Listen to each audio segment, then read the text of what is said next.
Hello, everyone, and welcome back to the English podcast with Mandy and Mark. I am so glad you could join us today for another exciting episode. That's right. We are thrilled to have you here. Remember, the more you listen and participate, the better your English will become. So, make sure to stick around until the end for some interactive exercises. Absolutely. In today's episode, we're going to be tackling a topic that many English learners struggle with: building confidence in speaking. We've all been there, feeling nervous or hesitant to speak up, even when we know what we want to say. Exactly. But don't worry, we've got you covered. We'll be sharing some practical tips and strategies to help you overcome those hurdles and express yourself more confidently. We'll explore how to embrace mistakes, expand your vocabulary, and practice speaking in real-life situations.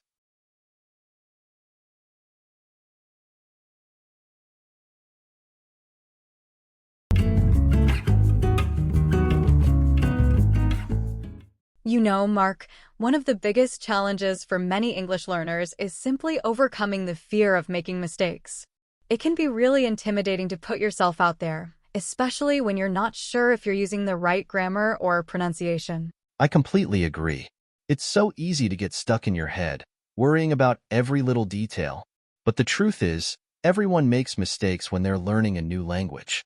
It's a natural part of the process. Exactly. I think it's important to remember that making mistakes is actually how we learn and improve. It's like learning to ride a bike. You're bound to fall a few times before you find your balance. That's a great analogy. And just like learning to ride a bike, the more you practice speaking English, the more confident you'll become. It's all about getting comfortable with the language and not being afraid to make those little slip-ups along the way. Absolutely. And one way to practice is to find opportunities to speak with other English speakers. It could be joining a conversation group, finding a language exchange partner, or even just chatting with English-speaking friends or colleagues. I think that's key. Immersing yourself in the language as much as possible can make a world of difference. Another thing that can help is recording yourself speaking English. It might feel a little awkward at first, but it's a great way to identify areas where you can improve. That's a really good point. Sometimes we don't even realize how we sound until we hear ourselves speaking. It can be eye-opening. And speaking of improving, what are your thoughts on expanding vocabulary as a way to build confidence? Oh, I think it's crucial. The more words you know, the better equipped you'll be to express yourself clearly and effectively. It's like having a wider range of colors to paint with. You can create richer, more nuanced conversations. I love that analogy. It's so true. And when you're confident in your vocabulary, you're less likely to stumble over your words or feel like you're searching for the right thing to say. Right. And it doesn't have to be about memorizing a million words overnight. Even just focusing on learning a few new words or phrases each day can make a big difference over time. Absolutely. And don't be afraid to experiment with using those new words and phrases in your conversations. The more you use them, the more natural they'll become. Definitely. And you know what else can help build confidence? Focusing on your strengths. Everyone has something they're good at, even when it comes to language learning. That's so true. Maybe you're great at storytelling, or maybe you have a knack for understanding grammar. Whatever it is, embrace those strengths and use them to your advantage. Exactly. And don't be afraid to celebrate your successes, no matter how small they may seem. Every step forward is a victory. Couldn't agree more.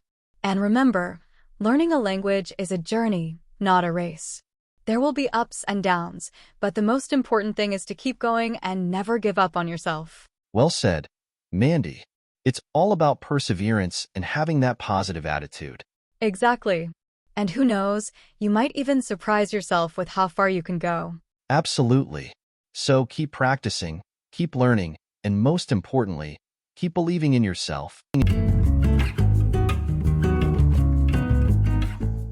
That was a great conversation about building confidence, Mandy. It's a topic I think a lot of our listeners can relate to. To help solidify some of those key points, let's dive into a few vocabulary words and phrases we used. Great idea, Mark. Why don't you kick things off with the first word? Okay, the first word is slip up. We use this word to describe a small mistake, often made accidentally. For example, you might say, I made a little slip-up when I was ordering my coffee this morning. I accidentally asked for tea instead. That's a great example, Mark. Our next word is eye-opening. This word describes something that makes you realize something surprising or unexpected. For instance, you might say, traveling to another country was an eye-opening experience. I learned so much about different cultures. Good one. Our next phrase is nuance. Nuance refers to a subtle difference in meaning or expression. For instance, you could say, he's a great actor. He brings a lot of nuance to his performances. Right. Another great phrase is stumble over your words. This means to speak hesitantly or with difficulty, often because you're nervous or unsure of what to say. You might use it like this: I was so nervous during the presentation that I stumbled over my words a few times. That's a good one. The next phrase is have a knack for. This means to have a natural talent or ability for something. For example, she has a real knack for languages. She can pick up new ones so easily. Absolutely. And finally, the phrase ups and downs refers to the mixture of good and bad times that are a normal part of life. For instance, you might say, every relationship has its ups and downs, but the important thing is to communicate and work through the challenges together. Now that we've covered some useful vocabulary, let's put your listening skills to the test with a few questions about our conversation today. Don't forget to share your answers in the comments section below. We love hearing from you. That's right. So, for our first question, what do we compare making mistakes in English to? Great question. And for question number 2, what activity did we suggest for practicing your speaking skills that involves another person? That's a good one. All right, question number 3. What analogy did we use to describe how expanding your vocabulary can help you express yourself better? Nicely done. And for our final question, we'd love to hear from you. What is one specific thing you plan to do to build your confidence in speaking English? Share your thoughts and strategies in the comments below.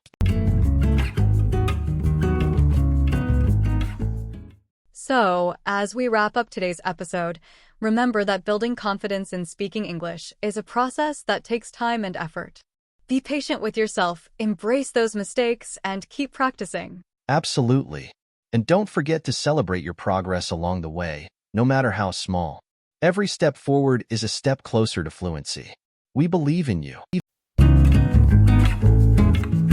That's all the time we have for today. Thank you so much for joining us on the English podcast with Mandy and Mark. We hope you found this episode helpful and encouraging.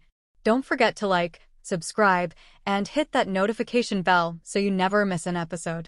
And be sure to leave us a comment. We love hearing your feedback and suggestions for future topics. Until next time, happy learning.